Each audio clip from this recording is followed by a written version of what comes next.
Hello, നമസ്കാരം. ജോസ് കാച്ചിപ്പള്ളി ഷോയിലേക്ക് സ്വാഗതം.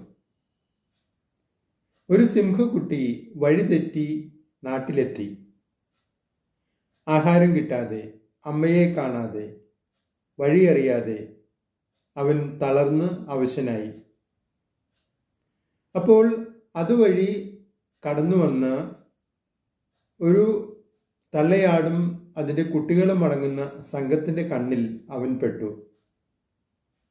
തള്ളയാട് സിംഹക്കുട്ടിയെ തൻ്റെ ആട്ടിൻകുട്ടികളുടെ കൂടെ ചേർത്തു. തള്ളയാട് അവന് ആട്ടിൻപാൽ കൊടുത്തു. അവൻ മറ്റ് ആട്ടിൻകുട്ടികളെ പോലെ പുല്ല് തിന്ന് സസ്യങ്ങൾ മാത്രം കഴിച്ച് വളർന്നു. ഒരു ദിവസം യാദൃച്ഛികമായിട്ട് അവൻ ഒരു സിംഹത്തെ കാണാനിടയായി. സിംഹം ഗർജിക്കുന്നത് അവൻ ആദ്യമായി കേട്ടു. അവൻ്റെ ഉള്ളിൽ നിന്ന് അറിയാതെ ഒരു ത്വര പുറത്തു വന്നു. അവൻ അറിയാതെ ഗർജിച്ചു. അവൻ്റെ ഗർജനം കേട്ട് ആട്ടിൻകുട്ടികളൊക്കെ ഓടി ഒളിച്ചു.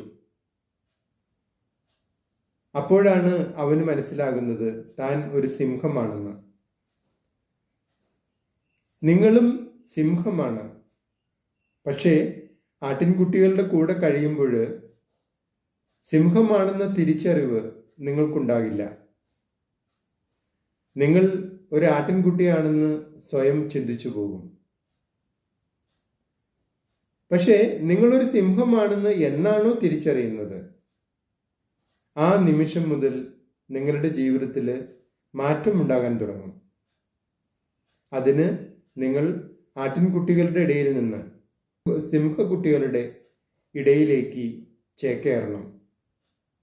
നിങ്ങളുടെ അഭിപ്രായങ്ങളും നിർദ്ദേശങ്ങളും അറിയിക്കുക. നിങ്ങൾ ഈ ചാനൽ ഇഷ്ടപ്പെടുന്നുണ്ടെങ്കിൽ ലൈക്ക് ചെയ്യുക, സബ്സ്ക്രൈബ് ചെയ്യുക, എല്ലാവർക്കും ഷെയർ ചെയ്യുക.